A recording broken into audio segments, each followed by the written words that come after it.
Yes, sir. Yes, sir. What's goody? What's goody? What's Gucci? What's up with you? Main man, made man in the building. Y'all know how I get down. We talking boxing. Let's see what we sounding like before we get it underway. All right, sounding good, man. What's up, everybody who's going to join me live tonight, and everybody who enjoys this on the playback? What's up with you, man? Don't plan on being on here long, but I did want to get on here and give some thoughts, um, about yesterday's fights. You know what I'm saying? The aftermath of Chris Eubank Jr. and what we're down because I didn't follow up on it this morning with a vid. So I could have done this in video form. But at the end of the day, you know, I just figure I come on up here, chill out with the boxing fam for a little bit, and we talk about this, man. Hats off to Anthony Durrell for getting the victory over Avni Yildirim last night. Yes, sir. Hit the like button coming on in. Orlando in the building. Orlando Finney, my main man. What's up, fam? What's up with you, man? Wendell Vaughn in the building. What's up with you? You know what I mean? We about to just go ahead and do a little follow-up about Chris Eubank Jr. Y'all see me yesterday, man. Did y'all see your boy in rare form? Giving the play-by-play yesterday. Hey, son, that took a lot out of me, though, son. I ain't doing that no time soon, but I had a lot of fun doing it, man. And, you know, it was nice to kind of do a play-by-play, man, for like a full-fledged analyst or some shit, you know what I mean? But anyway, hats off to Chris Eubank Jr. Chris Eubank Jr. getting the victory over James DeGale, retaining his IBO championship as if anybody gives a shit about the IBO. But whatever, man, you know, and now it's onward and upward for Chris Eubank Jr. Now, from what I'm seeing, it looks as if that Billy Joe son, you did your thing. I appreciate that, Orlando. But it seems like the Billy Joe Saunders is calling out Chris Eubank Jr., man. He want to get that shot. He wants to, you know, he's already beat Chris Eubank Jr. back in 2014. And so Chris Eubank is back on top now. His name is ringing bells. You know, he got a good victory. A lot of eyeballs was put on him. So look, he's trying to say, look, what's up with the rematch? And Chris Eubank Jr. originally came out and was like he was open to it. But from what I'm seeing as of late, Chris Eubank, like, dog, he ain't tripping off him, calling him a drug cheat, saying, man, I ain't trying to have nothing to do with the drug cheat, and basically goes back to that talking point. It's whatever Al Heyman want me to do. You know what I mean? Legendary boxer. What's up, man? What's up?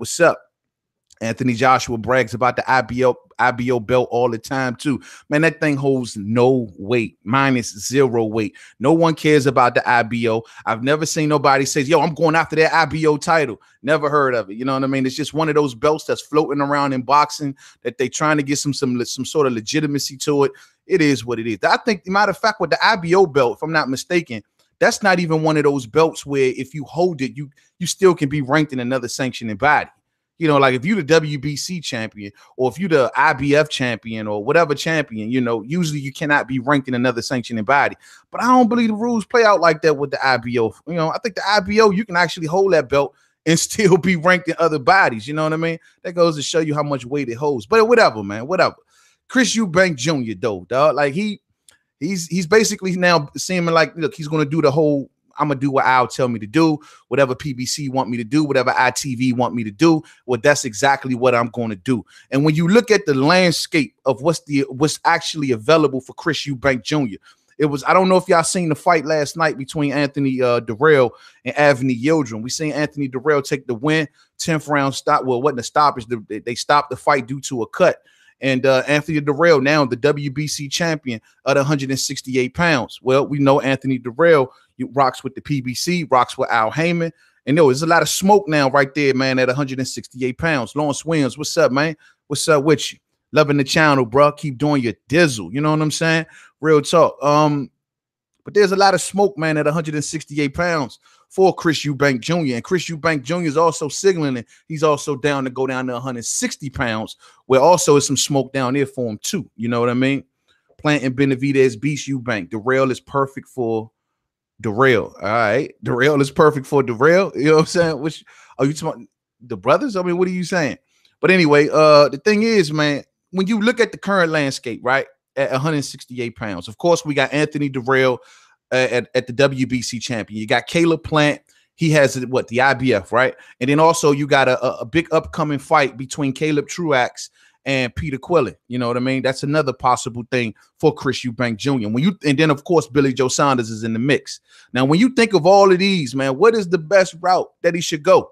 Listening to Anthony Durrell, I don't think he's gonna get Chris Eubank Jr. a fight. I think he's looking forward. Is he looking to check out of boxing? He wants either big money or he wants a unification, period. He's probably got his eyes on Caleb Plant. We've seen Caleb Plant doing the commentary for the Yildirim versus Durrell fight. So Caleb Plant may be a good obvious choice. No political divide. Caleb Plant name is ringing bells right now. It makes sense. You know what I'm saying? It definitely just makes sense. I think that'd be a good fight for him, but I don't see Durrell doing it. I just don't see, and then not to mention Chris Eubank Jr. is rated pretty high. I think like third in the WBC, and that was right behind Yildirim and Durrell. But at the end of the day, I mean, for one, I think if I just don't see Durrell giving him the shot, bro. Durrell looking to check out of boxing. Durrell won a big name fight. Caleb Plant makes sense, and maybe even Benavidez, because even with Benavidez, once again, Benavidez is one of them characters that though he ain't got a title right now, and we know he's truly was the WBC champion before he got busted for the coke. You know what I mean? At the end of the day, his name ring bells. And those are the type of fights that Durrell is looking to take. So I don't know if Chris Eubank Jr. names rings a lot of bells over in the UK. But I don't know, bro. I don't know if that's big enough for Durrell, given that Eubank Jr., all he got is the IBO. What does even the IBO stand for, huh? The International Boxing Organization. I don't know, bro. You know what I mean? Y'all can give it a name. Man. Eubank fight is more money than Plant, bro. Eubank is pay-per-view in England. Yeah, that makes well, if that is the case, you know what I'm saying? If that is the case, maybe Durrell could pivot to him if you think that that's the bigger name fight. But listening to Durrell, he wants Plant. He's saying he either want Plant, Benavidez, but yet and still on the flip tip, money talks, bullshit walks. And if you're saying that the Chris Eubank Jr., you believe that's a bigger fight in the UK, I don't, and it doesn't really matter at this point for Durrell, whether it's the UK or USA, as long as the money is attached to it, then maybe he will take it. I don't know. If Chris Eubank Jr. can kick up enough dust, I don't know. But the thing is, the WBC, they have not named Chris Eubank Jr. a mandatory. And yes, Durrell just won this title. He probably will get a voluntary. And even if they did name a mandatory, unifications trumps mandatories, though the IBO don't count. You know what I mean? But at the end of the day, it's going to be all about what Durrell wants. I just don't know, man. The Chris Eubank Jr. fight, it's going to be hard, bro. David Benavidez versus Eubanks would be hot. I think that would be lit. That would be lit. After David Benavidez gets rid of Jalen Love, which I'm considering that's easy money, easy work, that would be a good fight. Chris Eubank Jr. against any of these dudes would be a good fight. Whether even be if against the Caleb Truax versus Peter Quillen. I mean, the winner of that fight could take on Chris Eubank. You know what I mean? That'll be a good fight. Chris Eubank, the style that he fights, the brawling, mauling style, the arrogant, the smugness that he brings to the fight, it's going to be exciting. The build-up going to be worth talking about. It'll be something proper to watch.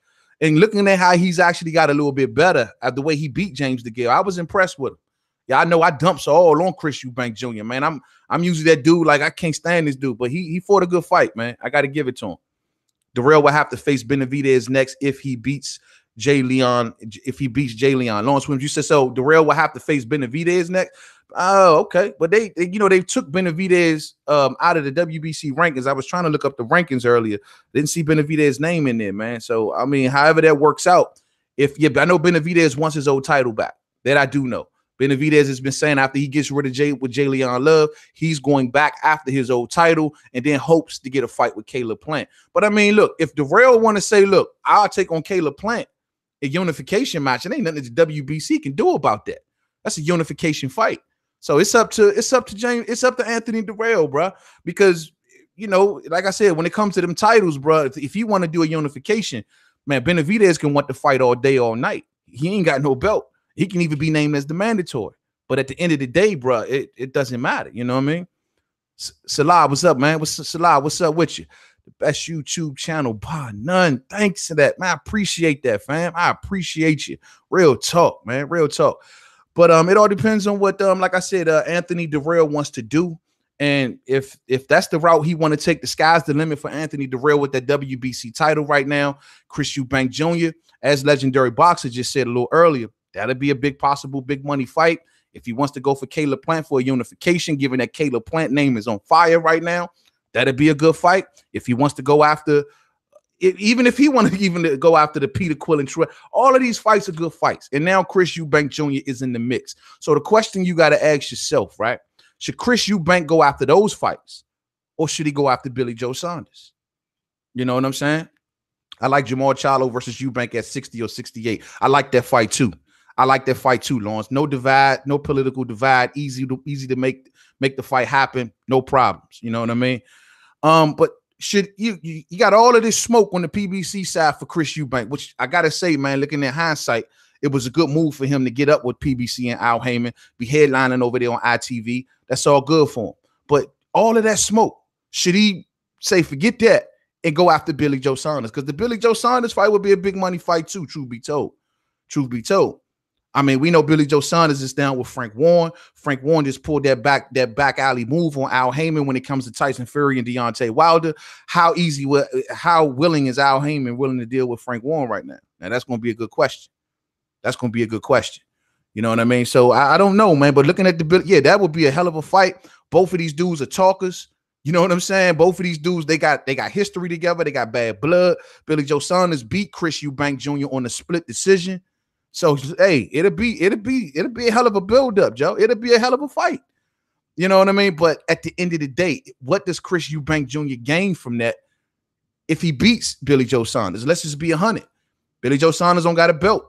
Billy Joe Saunders got a name, but he ain't got a belt right now. I don't see him rated high amongst any sanctioning bodies. They haven't really placed him yet. So what does it do? If he loses to Billy Joe Saunders, though, does he lose his spot in the WBC? Does he lose his higher ranking in any other sanctioning body for that matter? I mean, what is the risk versus reward gain for Billy Joe Saunders other than a big bag of money, which he can make good money with the other fighters too? You know what I mean? And actually pursue a legitimate championship. You know what I mean? I'm just asking. What is it? Is it you think it's better for him to go after Billy Joe Saunders and just say, well, forget Darrell or forget Plant or maybe Benavidez or the winner of Truax versus Quillen, forget those and put it all on the line for a fight with Billy Joe Saunders? That's something you got to ask yourself. Eubank is going to fight PBC fighters, bro. Let's not give Billy Ho Sandals free shine. He ain't doing nothing. Damn. All day. Yeah, man. Y'all already know my feelings on Billy Joe, man. But Billy Joe searching for a fight. He hunting and searching for a big name fight, man. If he want to fight, I think Demetrius is still willing to give him the shot. What the problem is, he acting like he can't make 160 all of a sudden. And I wish y'all can see my air quotes. Funny how he comes back up off the not taking the whatever he was taking, and all of a sudden he can't make 160 no more. That's funny, man. That's funny, huh? Maybe I'm tripping. Maybe I'm wrong. But hey, at the end of the day, I found it real funny that when Billy Joe Saunders comes back, now that he up under the watchful eye, now he up under the gun, Vada gonna follow him everywhere that he goes. Oh, all of a sudden you can't make 160 no more, son. How you been making it all this time? I wonder. But yeah, man, UFC fighters always fight UFC fighters. Same shit here.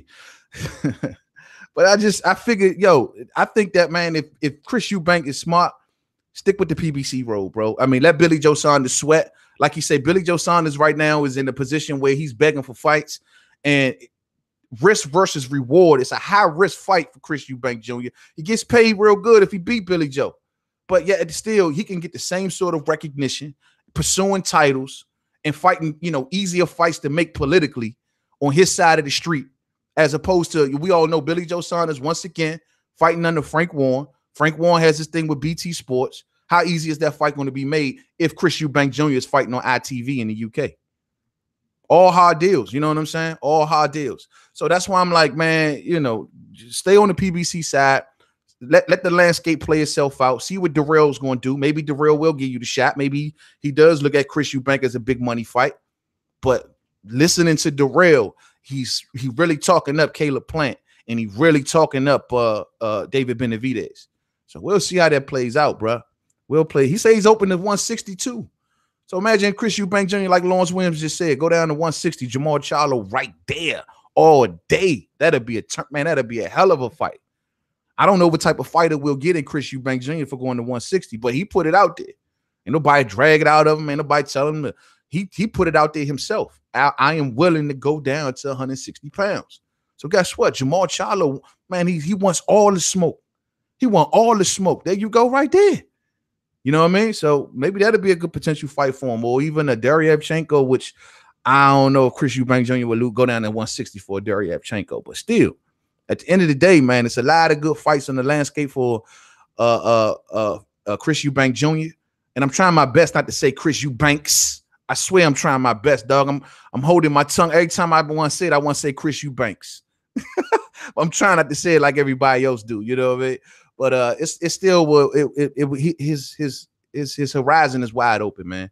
And it was going to see which way he pivots, man. But I think that the Billy Joe Saunders fight can wait. Make him wait, make him sweat. Besides, like I said, I don't think Al Heyman right now is set on doing business with Frank Warren right away after he just felt like he got stabbed in the back through the Tyson Fury deal. I just don't see it. Jamie Peralta in the building. What's up, man? What's up, man? Spence going hurt Mikey. Look at you. You ready to change gears already, man. We're going to stick right here for a second, but Spence is going to hurt Mikey, though. I'm with you there, though. But that's it, man. As for James DeGale, man, what's up with James DeGale, man? What should he do? He should hang it up. I think it's a wrap for him, Joe. It's a wrap for him. He gave, good career. Got some ups, got some downs, some good wins, some losses. It is what it is. It's a wrap, bro. It's a wrap, man. I think that James DeGale need to hang it on up.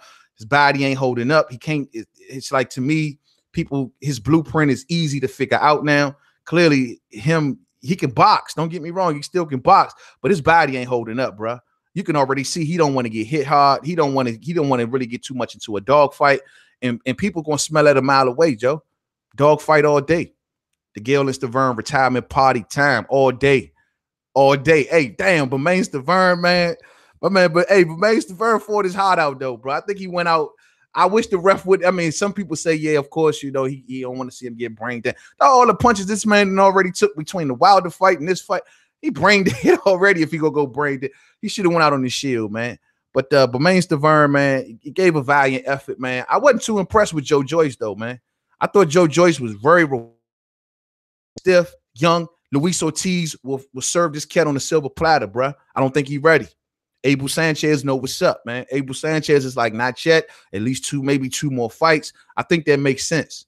I think that makes a lot of sense. I get it. Joe Joyce is 33 years old. They trying to, but at the end of the day, he a heavyweight. And heavyweights usually got a longer shelf life than most of the other weight classes. Yo, man, I think they need to take it easy with him. He ain't ready yet, man. Defense, hands are always low. Defense is a little iffy for me. Gets tagged up a lot. I don't think he's ready for Luis, bro. I don't think he's ready for Luis. DeGale was on his John Ruiz game versus Eubank. One punch and hold all night. Exactly, bro. That's what it was like. Damn, dog. Like, he ain't ready he can't do a dog fight. A fighter that's coming forward, sitting on his punches, it's going to trouble James DeGale. Eventually, James DeGale going to get cornered, and you seen what Chris Eubank Jr. was doing. The thing one thing I like that Chris Eubank Jr. was doing, and I was doing this during the round by round that we was talking, was that he got to a point when he started clinching up with DeGale, like he'd just throw DeGale up to the ropes, like, all right, I got you. I'm gonna clinch up with you and then throw you up to the ropes. You know what I mean? Body slam was, hey, Slim, he hit that man with a what was that, like a damn near choke slam? Like he hit him, he put the shoulder up in him, boom, lifted him up off his feet, and boom. I say, your man Chris Eubank an animal, shawty. He be hey, Slim. And James DeGale fight was like, man, I can't wait till to get out of this fight, man. That Big John Stud Hulk Hogan body slam he put up on him. A shoulder slam. God damn. Hey, that was one of them Kurt Angle joints. You know what I'm saying? Like, that one of them Kurt Angle, like, sideways slams he hit her with, man. Hey, Slim, Chris Eubank is crazy, man. And he was fighting himself not to do it again because he kept ducking down when they were clinching up, and he'll lift up, but he'll catch himself. I say, man, don't be, man, that's messed up, man. But James DeGale had all the marks all over him, bro. His back was marked up. His face was marked up. I told people during the stream, man, he looked like a Bob Ross painting, bro. Like, Slim, all kind of colors all over his face, leaking from the face. Man, hang it up, James. Hang it up, James. Hang it up, James DeGale. Hopefully he got paid very well for that fight. But James DeGale, it's a wrap for you, man. It's a wrap. It's a wrap, Cap. But Chris Eubank Jr. now is a major player. He in the mix. He been wanting to be in the mix. He needed this fight. Like Chris Eubank said, they were both on the cliff. Whoever lost that fight was over. It was over for him, dog. Their career was done. You did. And James DeGale lost it. He got to jump off the cliff, man. It's a wrap, bro. Eubanks hasn't fought anybody. Saunders made him look stupid. Saunders beat him on a split decision, though. You know what I'm saying? And like we were just talking about that, bro. I mean, fighting Saunders right now, I just don't think that I just don't think it's worth it when he got so much smoke and he can go other places. And it's still a lot, and it's an easier fight to make for him. Not to mention the risks. I think he should wait the WBC route out, bro. Like at the end of the day, I think he should stay right there, see what the WBC do.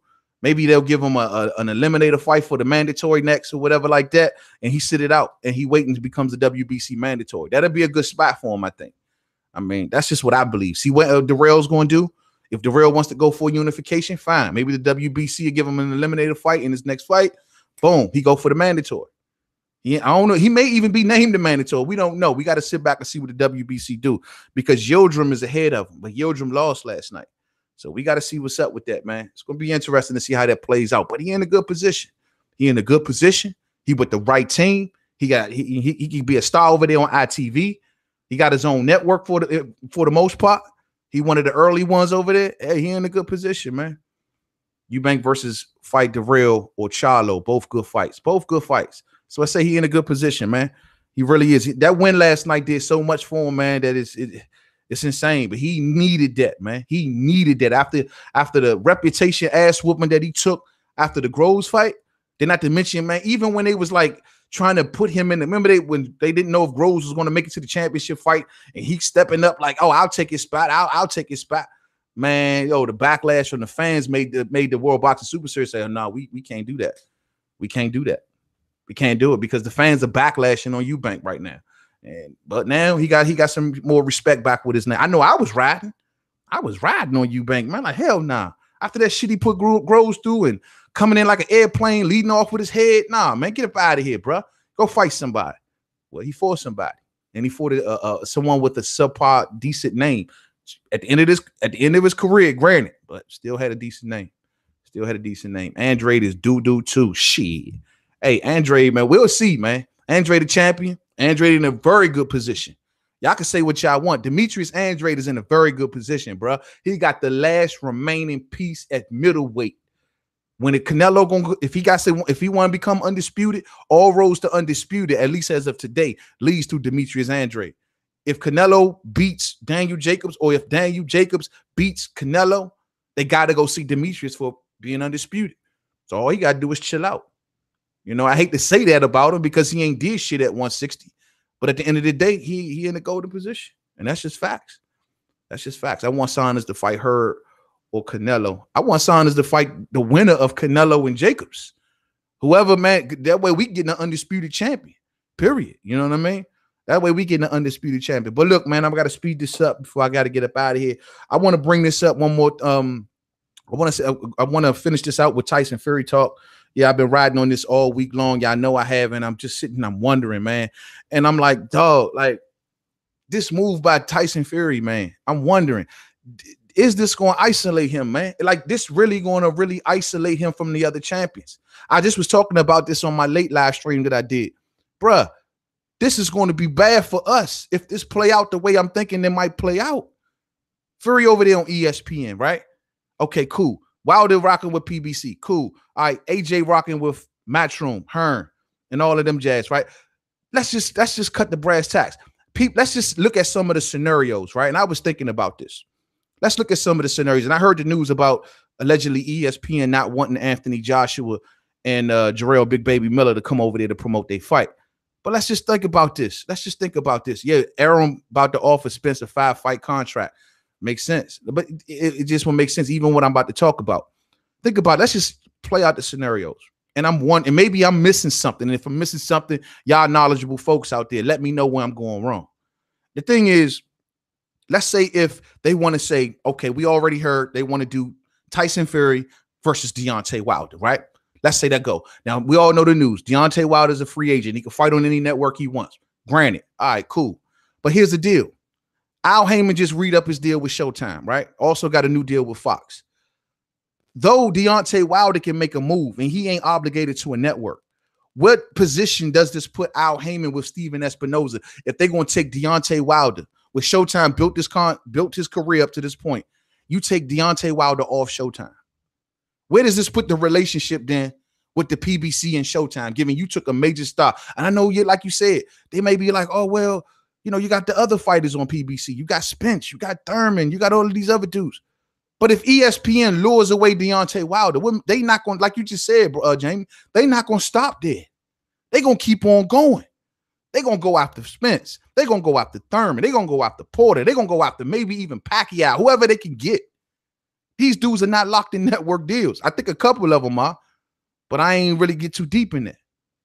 But I'm just saying, where does this put the relationship with Al Heyman then and Showtime for them to take Deontay Wilder? We heard the news that came out on Boxing Scene earlier this week. We talked about that earlier, where they allegedly, Keith Idec reported that ESPN tried to lure Deontay Wilder over there to fight for a 5-fight deal, lock him in. And then Tyson Fury would not be the very first fight. They wanted to put him on ESPN Plus, where they got 3 million subscribers, and they can, you know, raise his profile good there and also build the app and get more subscribers.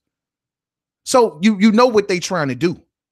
So how would this look for Al Heyman, who just read up his deal with Showtime and CBS for the PBC brand? Where does that put his relationship with them? You did. ESPN is trying to buy out all the top fighters and make a box out. Yeah, man. Yeah, man. They got the bags to do it. They got the bags to do it. So, but is that really realistic? Is that possible? That's what I'm trying to wonder. Then, okay, let's look at another scenario. Let's just say Anthony Joshua. And I'm sure a lot of y'all already know this, but let's just say Anthony Joshua, right? Okay, Anthony Joshua. Word on the curb is that Anthony Joshua is on a fight-by-fight deal with DAZN. For contrary to popular belief, he is not locked in with DAZN. He's on a fight-by-fight basis. He has a deal with DAZN to show all of his old fights. The only fight that he was really obligated to do was his first fight, when that was with Alexander Povetkin. As of now, he's on a fight-by-fight deal with them to be streamed here in America. But the deal is that the DAZN worked out a deal with Matchroom that says, well, yeah, man, we get first bids on your fighters. And even if another network comes along and bids on it, well, we always will have an opportunity to counter bid. They're not going to let Anthony Joshua off of it. But let's just say, you know what I mean? Let's just say they do. Let's just say it happens, because the brilliance about Anthony Joshua's contract setup is that he is locked in the UK with Sky Sports. Ain't nothing he can do there. He's there for the next 3 years, right? But here in America, Eddie got it structured with him, at least at first, that everyone has to bid for Anthony Joshua fight. Everyone has to put your money up, and whatever the winning network wins. But DAZN, that was before the DAZN billion-dollar so-called deal. So now it's in a position now where DAZN is going to look at Eddie like, Eddie, we want AJ's fight. He's your number one star. You think we gave Matchroom a deal with you, and you ain't going to give us AJ? So how realistic is that? You know what I'm saying? Real talk. Alex Cartier, what's up with you? One love, happy to be in the building. Always good to have you, man. But that's just, I'm just trying to figure this out. Like, how is DAZN then going to look at Eddie Hearn if this man goes over to ESPN and say faces a Tyson Fury, and DAZN misses out on that? Is that realistic? Is that realistic? I mean, I'm being honest. Not to mention the situation that plays out in the UK. BT Sports, Sky Sports. What position does this put Eddie Hearn in? Does this risk his so-called billion-dollar deal if this man was to go over to ESPN and fight? Will it risk it? Because how would the DAZN execs be looking at Eddie Hearn? That's all I'm wondering. It makes it tough. You know what I mean? And this is why I said in the title, did Fury isolate himself? Because what Fury is going to be asking of Deontay Wilder, and ESPN is going to be asking of Wilder and AJ, it's going to be putting their handlers in bad positions. Truth be told. Truth be told. Now, the fighters can G up with it and say, forget that. I'm going to do what I got to do for me and get this money. Yeah, they can G up like that. No doubt about it. But at the end of the day, Al Heyman has to have a certain type of relationship with Showtime. And on top of that, Eddie Hearn has to have a certain kind of deal or a relationship, if you will, with DAZN and with Sky Sports. And allowing these fighters to go on over there, it puts them things in jeopardy. Oh, shit in the building. What's up with you, man? Salute all day. That's all I'm saying. You know what I mean? So this is what I'm wondering, bro. This is what I'm wondering, man. Bro, when Wilder said he is a free agent, that means he can go on Fox or Showtime. He isn't going to ESPN. Stop it. Hey, that ain't what Wilder said. Wilder said he can fight any way he wants. He ain't just limited to Fox or Showtime. He said he can go anywhere he wants. But my deal is, will he be willing to go to ESPN? He ain't going to put Al Heyman in the bind like that, bro. It just ain't going to happen. I don't care how deep ESPN pockets is. Al Heyman, I mean, to me, it just seems like Wilder ain't cut from that sort of cloth where he going to just do that to Al Heyman. Maybe I don't know. Maybe I could be wrong. Maybe I could be wrong. But I'm just saying, come on, bro. I mean, come on, man. Wilder said it himself. He can go anywhere. He ain't locked into nobody. But Showtime gonna have a fit. CBS gonna have a fit if Al Heyman lets Deontay Wilder go to ESPN, sign a 3-4 fight deal, whatever. Fight Tyson Fury on another network, especially when just a week ago they were just right there at negotiations ready to wrap it up. Bro, do you know how they would be looking at Heyman? Like, how you gonna do us like that, bro? That's some foul shit. See, Eddie even did. See, that's one thing you got to get Eddie. Eddie got some balls on him, bro, because Eddie waited to when they were streaming Anthony Joshua fights here in America when he was dealing with Showtime. He was on a 6-fight deal with them, right? And what Eddie do? Eddie got low. Eddie like, okay, I fulfilled my 6 fights, and now I'm gone. He ain't give them the Wilder fight. He ain't give it to Showtime. He waited till after he rolled out and he got the auction and AJ around. You know what I'm saying? Real talk. And then he said PBC has all the fighters. Yeah, he right. The legendary one in the building. Salute legendary boxer. Big ups. Fox and Showtime's budget is bigger than ESPN. Maybe so. Maybe so. Yeah, I heard about that. But dog, I don't. They all got deep pockets. Everybody be like, this big people budget is depth.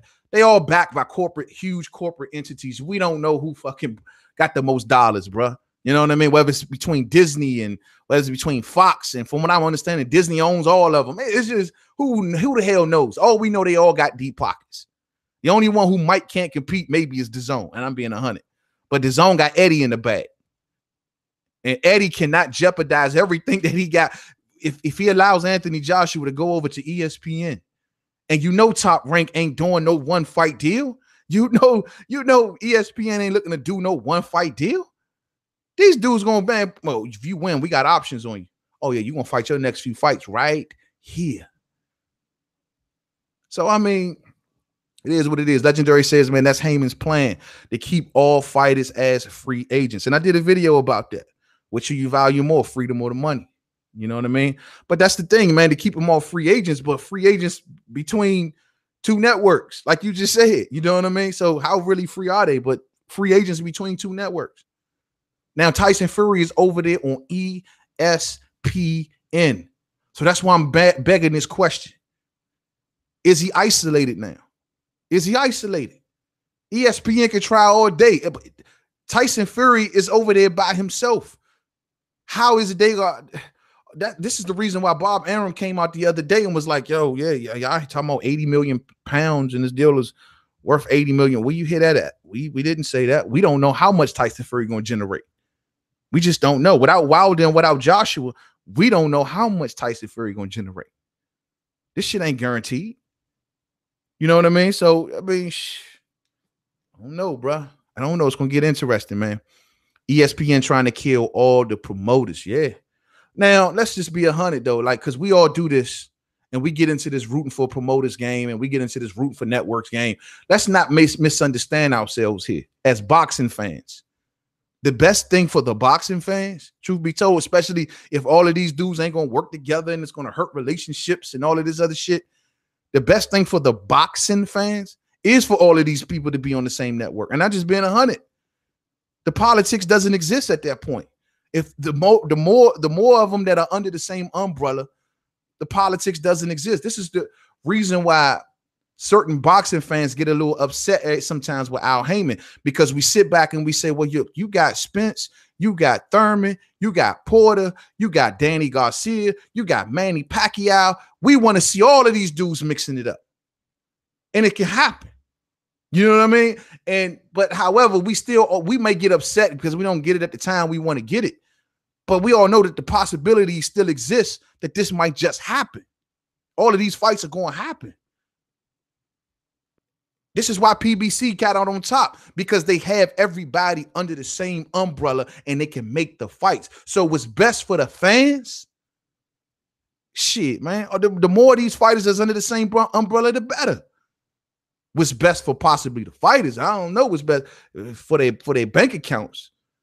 Who knows? Is they going to the highest bidder, and that's just how it works. PBC beat ESPN ratings the last 3 cards in a row. Not to mention Wilder's. Yeah, you're right. You're absolutely right. Wilder's been doing much better over there with PBC than, like you said, than anything that ESPN's been putting on. And, you know, at the end of the day, man, this is just going to be a bad situation for Tyson Fury, man. And this is what I'm wondering. That's the purpose of me talking about this right now. How did Tyson Fury do himself any favors by going over to ESPN? That's what I wonder. Unless ESPN they down to do one fight deals, but even that I don't know. Arum had Crawford and Manny. Why didn't they make that? Hey, bro, I heard a couple different reasons. Couldn't give you the exact reason. You know what I mean? I heard a couple different. 1 minute is Bob Arum who comes out, oh, I'm the one that jeopardized the fight. Then the next minute, I'm hearing something totally different, man. Fury did what Crawford did, and that's run. Man, I don't know if Crawford ran. You know what I mean? Crawford been rocking with Bob Arum for years. Tyson Fury ain't had nothing to do with Bob Arum. You know what I mean? Tyson Fury ain't never did shit with Bob Arum. As for Crawford, at least the thing you can say with him is that how long he been with Top Rank? He been with Top Rank since forever. So he ain't technically run. Tyson Fury, on the other hand, never did nothing with Bob Arum. Nothing. Fury ran the Top Rank like Crawford. Facts. Why y'all keep saying Crawford ran? Crawford didn't run. Crawford was already down with Top Rank. Where y'all getting that from? How can he run from Top Rank? He been down with Top Rank for a long time. You know what I mean? Look, if y'all gonna sit back and say it's cool for Deontay Wilder to show loyalty to Al Heyman and the PBC, why ain't it cool for Terrence Crawford to show loyalty to Bob Arum and Top Rank or whatever the fuck? Why that ain't cool? But it's all good for Wilder to stick it out with Al Heyman. We gotta be fair around the board. You know what I'm saying? We gotta be fair around the board. Oh, just banter. I'm about to say, man, y'all. Hey, Slim, we touchy about T-Bud out here, bro. Hey, we touchy about T-Bud. I ain't but 2 seconds off people that be questioning his resume. Hey, we sensitive when it come to my man Terrence Bud Crawford, bro. Like, yo, y'all ain't gonna be doing that, man. I'm sticking up for Crawford every chance I get. You know what I mean? Crawford could have signed for PBC. Yeah, like I said before, Jamie, if you gonna give me the whole Deontay Wilder is doing a good thing by being loyal to Al Heyman, I can throw that right back at you with Top Rank. Not to mention Top Rank ain't giving him the worst deal in the world. From what I'm hearing from Crawford deal, he happy with it. What, minimum $3 million a fight? Next opponent is Amir Khan. Let me explain something to y'all. And I told this to someone before. Out of all of the upcoming heavy welterweight fights, you got your Danis Ugas versus Showtime Sean Porter, right?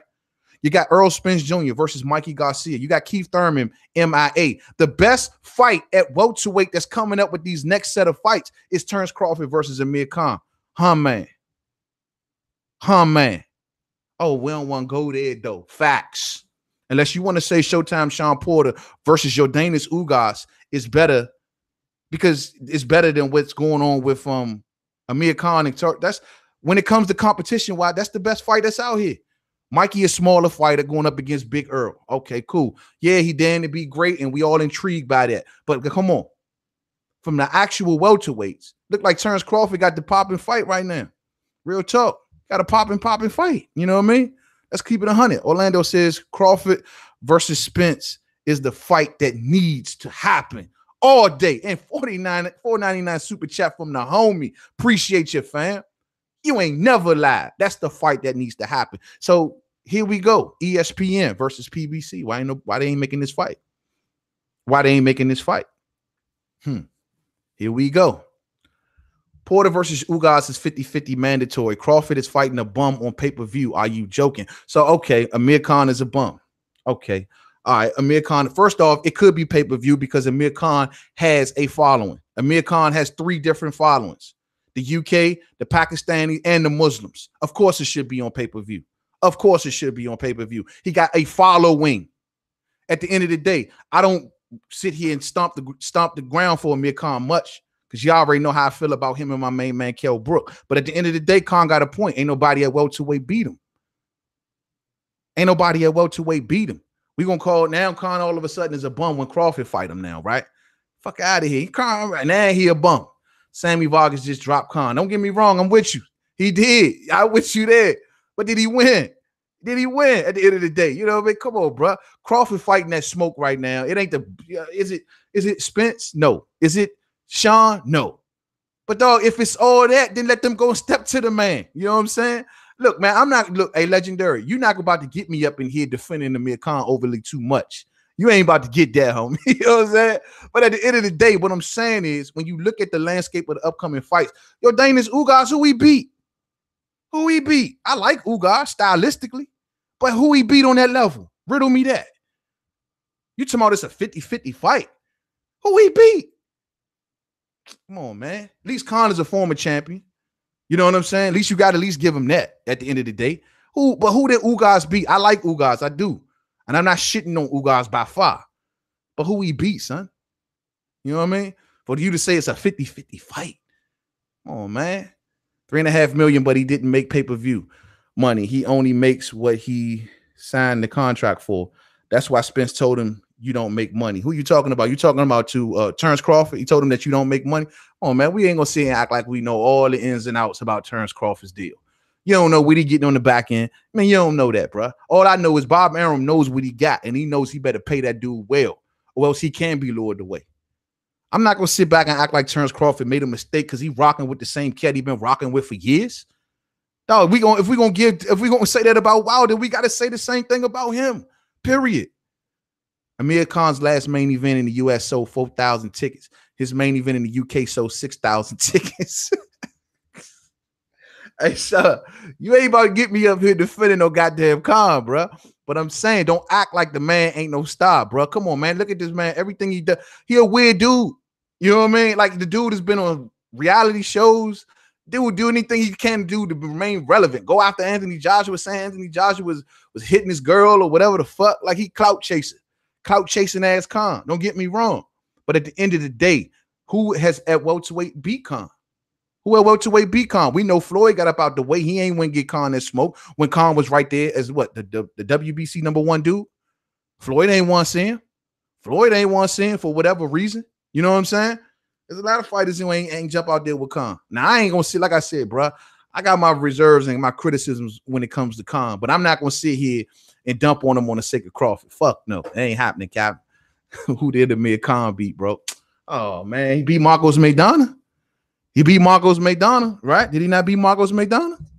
Come on, the one that everybody looking to the headlines today. Oh, Maidana's coming back. How the fuck everybody's so excited about Maidana coming back? I don't get it. I don't get it. I mean, I like Maidana, but he went out on with L's. You know what I'm saying? With back-to-back L's. And all of a sudden, everybody loving to make Marcos Maidana. Get out of here. He beat Marcos Maidana. Correct me if I'm wrong. We can keep going down the line. He beat Devin Alexander. Man, come on, man. We can go down the line, bro. Crawford should have fought Brook. Then he would have got respect. Then laughed at for that's not too late. That ain't too late. If you want to blame that to anybody, blame that for Eddie Hearn. And you know what? That's the one thing though about Khan too, man. Like Eddie Hearn couldn't control Khan, bro. Khan was signed over there with Matchroom, right? His last two fights, the Vargas fight, and what was the other guy he fought? Phil Greco, the Phil Greco fight. Those were down on the zone. Now all of a sudden with Crawford, he like, yo, in the biggest fight, I'm not fighting on the zone. Damn the zone. So how can Amir Khan do it, but Anthony Joshua can't? Riddle me that. Khan beat Zab Zuda too. Absolutely. Man, Khan beat a lot of good names. I ain't gonna sit here and act like what Khan didn't do much in the lower weights. It's the same argument they try to be making against Terrence Crawford. Before, like Khan might got that shaky equilibrium. He can box though. You can at least give him that. But it's always a matter of time. Don't get me wrong. I be setting like a little counter on the side of my TV, just counting down to when I think Khan is about to get knocked the fuck out. KJ Scribner, what's up? Khan almost retired Maidana. That's what I'm saying. Now, Maidana was coming on back late in that fight, but Khan beat him. AB couldn't do it. You know what I'm saying? AB couldn't do it. So come on, man. Let's not act like Khan is the. Don't get me wrong. I want to see Khan and Brook. Period. You know what I mean? And I do wish, like someone just said, I do wish that Eddie Hearn could have made Kell Brook versus Terrence Crawford. That would have been one good fight to watch. But I'm willing to say that if Crawford would have beat Brook, Brook would have been like, well, I shouldn't have been down at welterweight. I shouldn't have been at 147. I should have been fighting at 154. And Brook got his hands full up at 54. Here's my deal with my main man, Kell Brook. Kell Brook needs to go after Jaime Munguia. That's a good opportunity. You're right there. WBO, same network, all the politics lined up. Why ain't Kell Brook going after Jaime Munguia while he's still young? That's what Kell Brook needs to be doing. But I don't know if Brook believing in him. I don't know what's up with the eye. I mean, it's the Jesse Vargas fight to me. I mean, I guess it's the best thing he can do for now. But that's just the only thing that makes me mad with that fight is that they could have done it back in the day for belts. And now they're doing it today for absolutely nothing. Because Jesse Vargas can't get a fight. Because nobody wants to fight Jesse Vargas. And he's stuck over there on the zone. He's stuck under Matchroom. And the only idiot that they can get to fight him is my main man, Kell Brook. Real shit. If Brook destroys Vargas, who you think he should fight? I think he should go after Jaime Munguia. I think that's the fight to make, bro. I know Jaime a big boy. Don't get me wrong. But if, like, he fighting Jesse Vargas at a catchweight, right? They talking about fighting at like 150. So, I mean, look, man, go to 54, bro. What's 4 more? Go to 54, take on Jaime Munguia while he's still young. Because I'm telling you, in about another year, that kid going to be, for one, he's going to be gone. He gone up to 160. I don't see him being able to stay at 54 for I don't know how much longer unless he can just keep on losing that weight because he's still young. But I think that's a good opportunity for Brook, bro. I think that makes sense to me. Jaime Munguia versus Kell Brook makes a lot of sense. Hawker Mustang says that why did Floyd duck Khan? Then that's the question that I asked. That's the same question that I asked. They want to say, oh, Khan is it. Why did Floyd ain't fight him? Floyd didn't want to deal with the fast hands. Not to mention Floyd's knockout power during that time wasn't what it used to be. So it would have came down to a boxing pedigree, one-on-one. You know what I'm saying? And that's the rumor on the street. So we'll see. I like that fight with Munguia. Yeah, that'd be a good fight for Kell Brook. If Kell Brook, and see, Kell Brook is at the point in his career where go for broke, bruh. Go for broke. You've been smacked around your whole career by Amir Khan. Ever since y'all were teenagers. Ever since back in the day when y'all were under Frank Warren, all the way back. You know what I mean? Khan has just smacked you around. He always got the best of everything. Well, this is your opportunity to break up out of that mold and go for broke, man. Go for something. Say, you know what? I'm done with that Khan shit. At least I might be towards the end of my career. But a fight with Jaime Munguia is real possible. You know what I'm saying? It's real possible. And it's a high-risk fight, but it will win back my respect in the boxing community. I can go for a world title, and then I can be back on top, and I can say, Khan, man, I ain't thinking about you. You got to come see me now. You ain't got a belt. I got a belt. Because Khan ain't beating Crawford. But what? I got a belt. You ain't got a belt. What's goody? And if Kell Brook didn't go back to his old ways after that, then I don't know what to say. Because Kell Brook had a title when he had the IBF, and he still was sitting around waiting on Khan. So, but at this point, you would think after being smacked around so many times, after walking in the shadow of Khan, you would think at this point that you would wise your ass up and go your own route. This is the only chance you got, bro. This is the chance. Jaime Munguia rocks with Oscar De La Hoya. Oscar De La Hoya rocks with DAZN. You rock with Matchroom. Matchroom rocks with DAZN. Ain't no problems. Ain't no problems. And this is what I'm saying. So, I mean, hey, I hope Kell Brook wise the fuck up because the Jesse Vargases of the world does nothing. Clearly, he's going to be waiting on Khan. And I'm going to tell y'all, man, the thing that's going to be really messed up is that if he finally gets the Khan fight, and then Khan just says, you know what, this is my last fight, or I'm about to retire. If you want to fight me, it's going to be 70-30. And Kell going to be like, what? Fuck it. Make the fight, baby. What the fuck? You know what I mean? Like, no, you was a dumbass, bro. You done got smacked around your whole career, and now that man about to throw you 30%. Gonna throw you a bone. You hear me? Man, come on, son. Like, come on, man. This shit crazy. Shit crazy, man. And that's what I mean. Khan has put himself in a position where he smacked my man Brook around so much. Well, he knows. Well, he won't take anything I give him. He gonna take anything I give him. I don't care if I lose to Crawford. He's still gonna take anything I give him. Man, ain't that much fight in the world. That's your self-respect, my G. That's your self-respect. Crawford would struggle against Khan. If Khan boxed and brawl, he can win. I think it'd be a countdown. I think it'd be a countdown. Like I just was saying earlier, I think what happens is Khan, I don't know how much he shines at this point, because I keep telling people one thing, and this is something that's totally getting unnoticed about Amir Khan. Amir Khan ain't making welterweight easy these days himself. Y'all better go back to that last weigh-in he was in. Khan ain't making 147 that easy. You don't know what it's taking out of Khan to make 147. That's why when he asked Brook to come down to 4-7, I was like, huh? Dog, you don't even like fighting at 4-7. Then you want to put rehydration clauses on him. You don't even like going to 4-7 whole time. So come on, bro. Let's not forget, man. Look, Khan ain't no spring chicken. You know what I'm saying? Khan ain't just making welterweight that easy either. I think Crawford gonna knock him out, man. I think Crawford stops him, but I do think it goes about 6 to 7 rounds before Crawford just downloads him, processes him, times him, and gets him out of there. You know what I mean? But it's gonna be a good fight. It's gonna be entertaining. And I think with all of the other upcoming welterweight fights, I still think Crawford took the bigger ring. And then this is when Crawford back, like, I'm not fighting no Luis Collazo. Like, Al Heyman, you'll send over Luis Collazo, but you won't send over Earl Spence Jr.? Fuck no. Y'all can keep Luis Collazo. Put him back up under the rock that he's been sitting there. I don't want nothing to do with no Luis Collazo. They can send Luis Collazo across the street, right? But they can't send Earl Spence Jr. That's all I'm saying. I don't know. Mungia might knock the screws out of Brooks' face loose. No disrespect. Hey, man, and Mungia's last fight, bro, I seen some hoes there, bro. I seen some issues. You know what I'm saying? I'm going to be 100. Like, Mungia was getting touched a lot in his last fight. Not to mention there's another fighter calling out Kell Brook, and I don't want to see this fight. Liam Smith. Liam Smith just got down with Eddie Hearn, correct? So in that case, he's now calling out Kell Brook. He's saying that, look, I remember the spawn session we had when you was trying to fight Triple G. And y'all remember that little clip that was going around the boxing world where it almost looked like Liam was kind of getting out on my man Brook. You know what I mean? But Liam says, I want that fight. I hope they don't make that fight, bro. That fight does nothing for Kell Brook. Kell Brook, you fight nothing fights towards the end of your career, bro.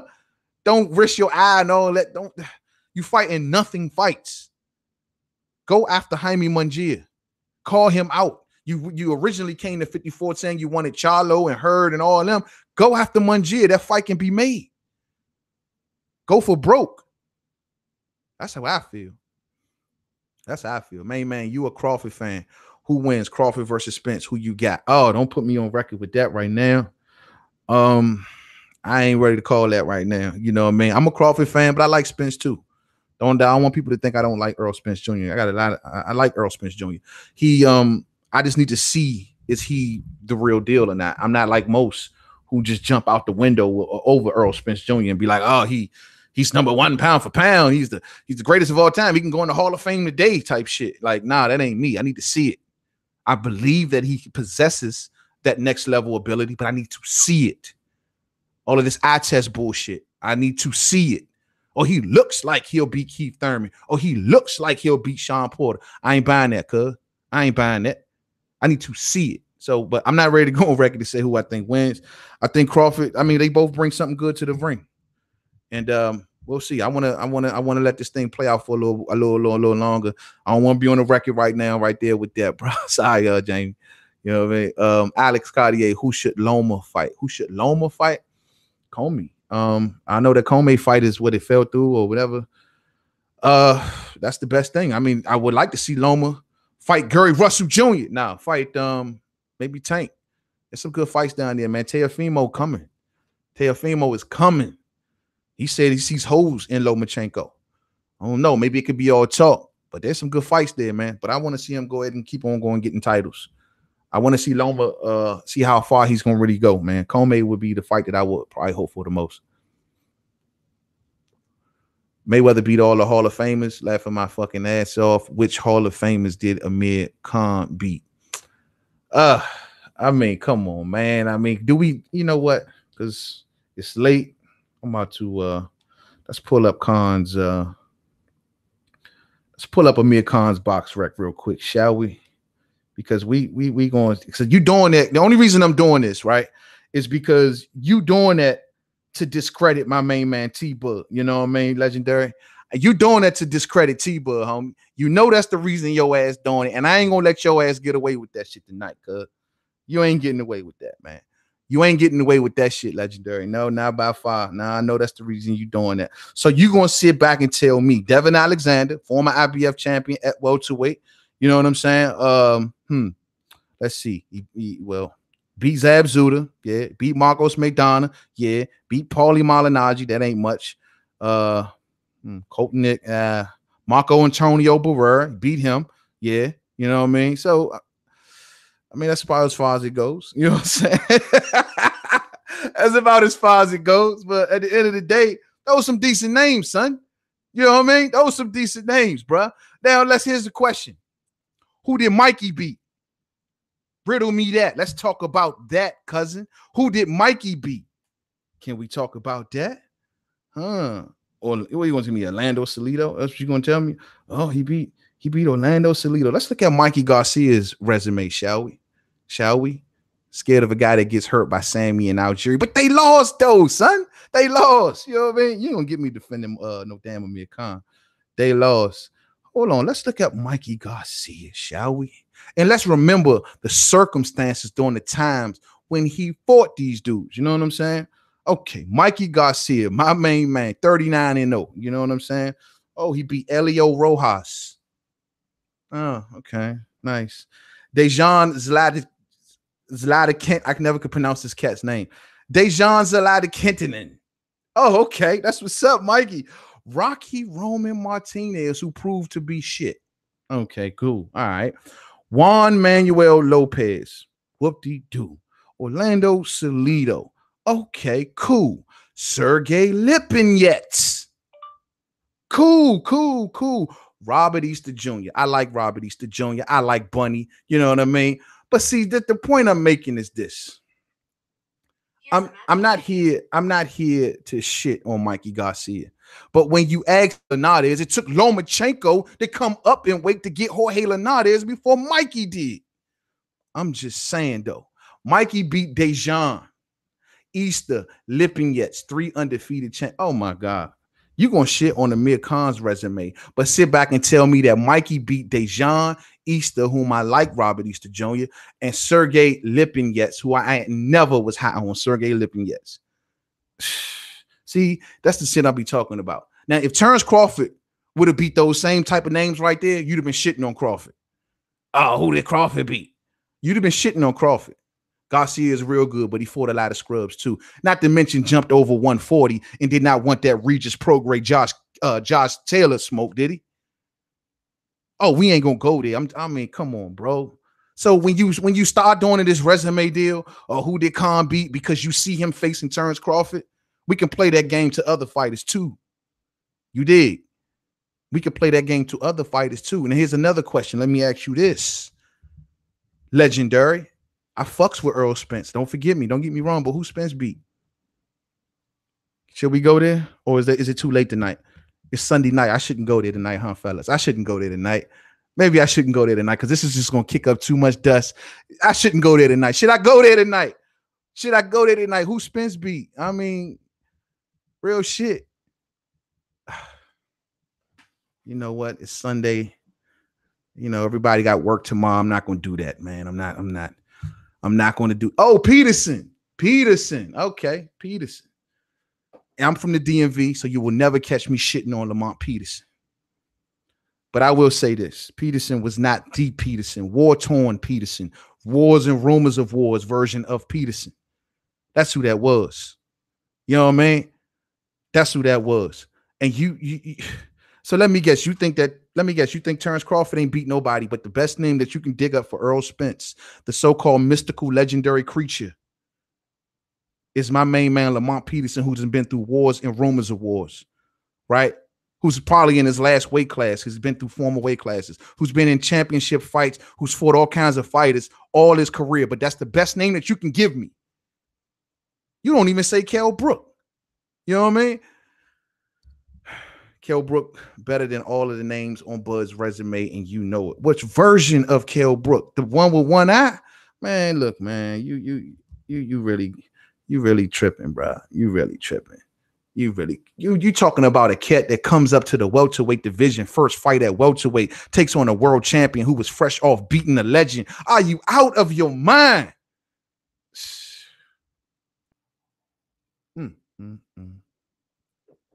Kell Brook.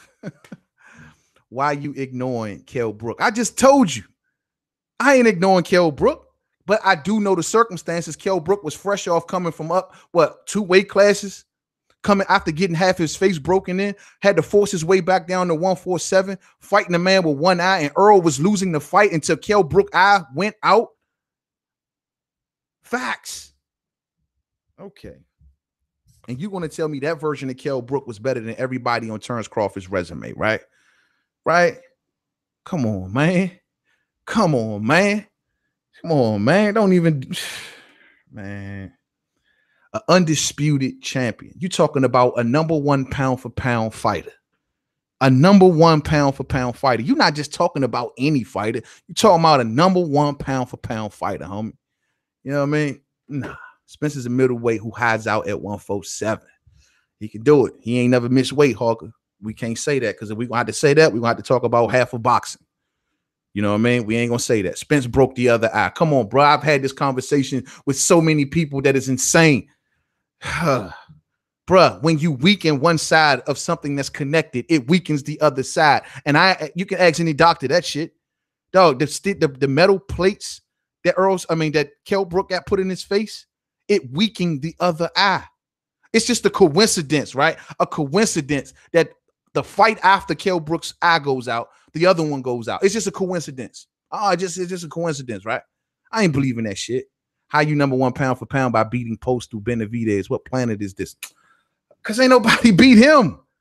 He was the #1 undisputed champion, multiple weight classes. Spencer's never left welterweight. Multiple weight classes. A champion in multiple classes, undisputed in one.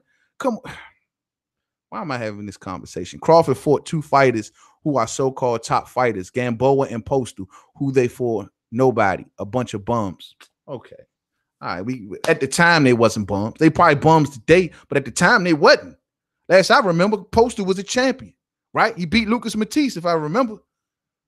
And Gamboa, the thing with Gamboa, and Gamboa gave Crawford a hell of a fight. Gamboa is tremendously a skilled fighter.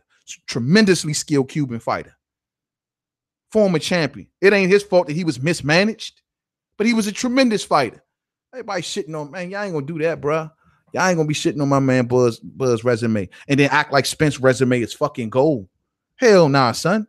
Hell nah. This man fought Chris Algieri. All right, Leonard Bundu, 40-plus-year-old Leonard Bundu. Real talk. Come on, man. Get out of here, dog. Carlos Ocampo. Come on, man. What are we talking about? And I don't, like I said, bro, I ain't even trying to shit on Spence, but don't shit on Crawford to try to make Spence look good. That's not a fair argument, bro. You're going to lose. You're going to lose. Crawford beat 2 former Olympic gold medalists, absolutely, and was undisputed at 140. Man, that's a hell of, man, come on, man. Y'all is tripping, man. My man Legendary out here lunching. Gold medalists. Come on, man. You could become pound for pound by beating by beating Postal and Benavidez. Boxing is dead. Legendary, you tripping, homie. You tripping. It ain't about beating Postal and Benavidez. At the end of the day, Postal was a world champion at the time. Let's not act like he wasn't. He was a world champion. And Benavidez wanted that smoke. So he wanted that smoke. And politically, I didn't see none of the PBC fighters trying to make a fight with Crawford. You want to say Benavidez was this, that, and the third. But I didn't see Thurman. I didn't see Porter. I didn't see Danny. Danny is the one that, to me, should get it the worst. Everyone always say it's Earl Spence. No, it's Danny. See, Danny is the one that I really am pissed off at because you got history with Crawford. All right, y'all go way back, all the way back to the amateurs. Y'all 1-1, right? But you don't want to seem to get no work right now. They got to go to your daddy and say, Angel, man, can Danny come out and play? Can Danny come out and play? Why is that the case?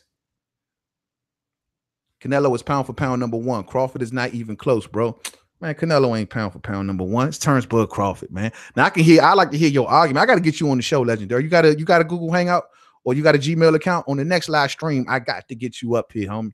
Get one. If you don't got one, get one. You know what I mean? Come on, man. Canelo is the #1 pound for pound fighter, right? But he went to it. What? Did he beat Triple G in the first fight? Riddle me that. Oh, he beat Triple G in the first fight, right? Oh, he didn't lose to Floyd. He didn't lose to Floyd. Who did Terrence Crawford lose to? No losses, cousin. No losses. Oh, he fights at catch weights, but he #1 pound for pound. Oh, okay, cool. How many catch weights is Canelo for that? Canelo weights. How many? How many? To be #1 pound for pound, you got to fight at your own catch weight. I don't see Crawford saying that. I don't see Crawford calling out fighters at 149. I don't see Crawford running around somehow he'll fight at 152. I don't see that. I see Canelo doing that. You think Usyk is #1 pound for pound right now? The only reason that people don't really give it to Usyk, I think, and that's a good. Now, I'd rather probably take that argument over Canelo. You know what I'm saying? Because Usyk is like that division that he fought in, cruiserweights. It's like, you know, it's not the most talented division. Some decent names. Yeah, he beat Tony Bellew, and Tony Bellew was at the end of his career at the time, but the division wasn't stacked, if you will. You know what I'm saying? And I think that's why Usyk don't get the credit or the praise that he should get. You know what I mean? No one knew the Vosdiks of the world, and you know, I mean, all them dudes he fought. What was the other guy he fought? I can't even remember half their names, man. Like, and that's the deal. Like, Usyk doesn't get the credit probably he deserves. And he's a good fighter, but I would love to see how he performs at heavyweight if he can get his weight up. You can't Gassiev. That's who I was trying to think of. You can't be #1 by beating some punching bag. Like, hey, Legendary, you on fire tonight, son. You know what I mean? You, dude, you on fire tonight, man. You shitting on everybody that ain't named Earl Spence Jr. I swear, bro. You on fire tonight. You know what I mean? Shit. Come on, man. Spence has 23 fights, bro. Oh, here we go. Spence has 23 fights, bro. Y'all got more excuses than the cat on death, bro. 23 fights, bro. Okay. All right. 23 fights. Do you know how many fighters? Well, I guess by today's standard of boxing, 23 fights is not many fights, but all right. All right. I could run down a list of fighters that by the time they win their 23rd fight, they have made way more noise than what Earl Spence had made. But I ain't gonna, all right. Especially on his side of the street where he can get the fights, but they don't want to fight him, right? That's just gonna be what you tell me. No one wants to fight him. No one wants to fight him. Gassiev is better than Earl weight bully Spence too. I ain't gonna go there. I ain't gonna say that. I think catchweight divisions were stacked. It's just not with American, because you think cruiserweight division was stacked, just not with Americans because Americans suck now. You out of your mind, Hawker Mustang. You done bumped every corner of your fucking nugget. What you mean Americans suck right now? Man, you tripping. You know what I'm saying? You tripping. You hear me? Come on, man. We run boxing. Better get hip. We run boxing. But I ain't trying to have no problems with the UK. But we run boxing. You know what I'm saying? Come on, stop it. We run boxing, son. Come on. And you know this. Legendary. Let's compare Spence accomplishments after 23 fights and Crawford's after 23 fights. No, I'm not doing that. I'm not doing it. I am not doing that. I am not doing that, bro. Look, man, you see this. That's what I'll be trying to tell you, man. You acting, yeah, that's the same argument that a lot of UK fans like to do with my man Wilder. Oh, well, look, Anthony Joshua, he's accomplished this in this many fights. Let's go back to when Wilder had this many fights and let's see what he accomplished. No, that's the dumbest. No, I'm not doing that, bro. I'm not even being sucked into that argument right there, man. That's a false narrative. That's a false horse right there, bro. 23 fights after 23 fights. Nah. Who you beat, bro? You the one that's jumping out there and acting like Terrence Crawford's resume ain't XYZ, but Spence's is so much better. I'm telling you, whether it's 23 fights or not, he ain't who he beat.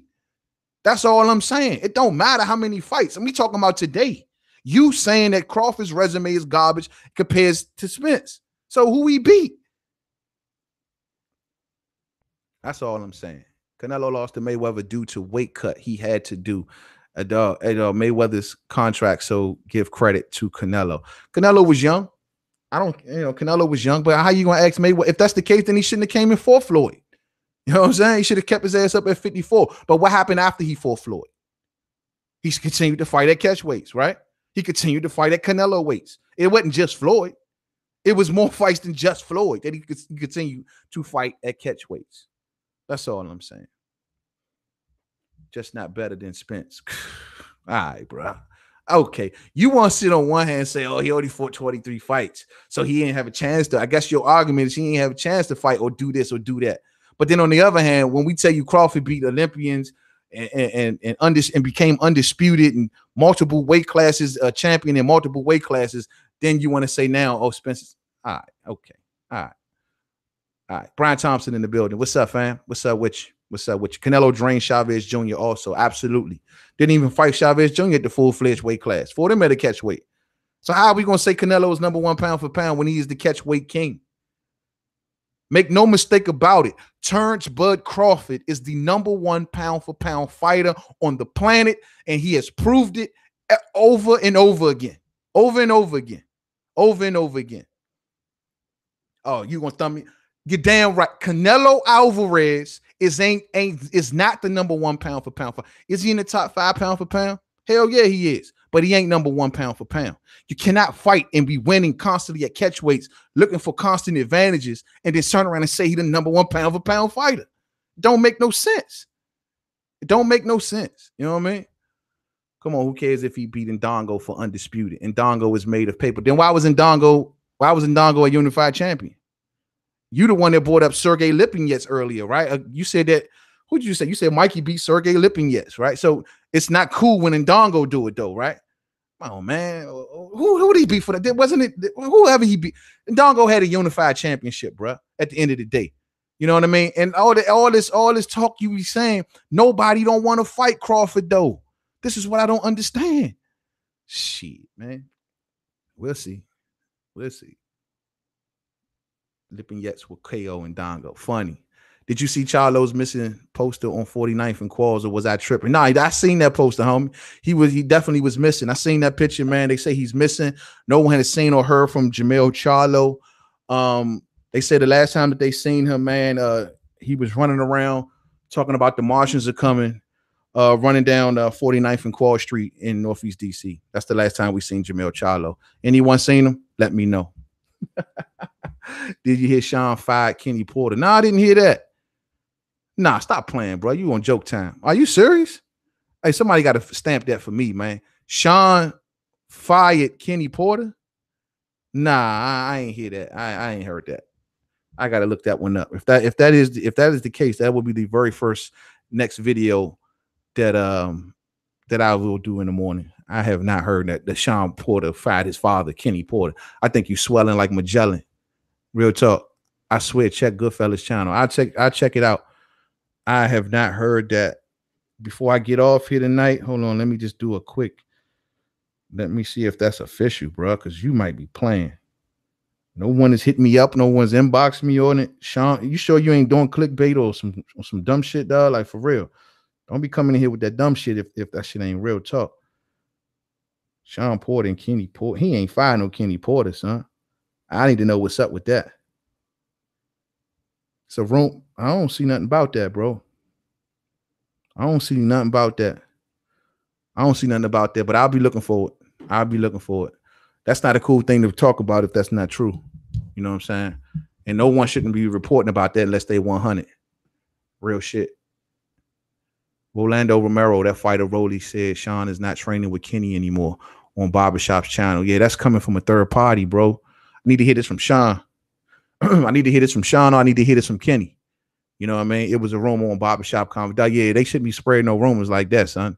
That ain't cool, dog. That's his man, daddy, dog. That's family right there. That's blood. And you don't play that game.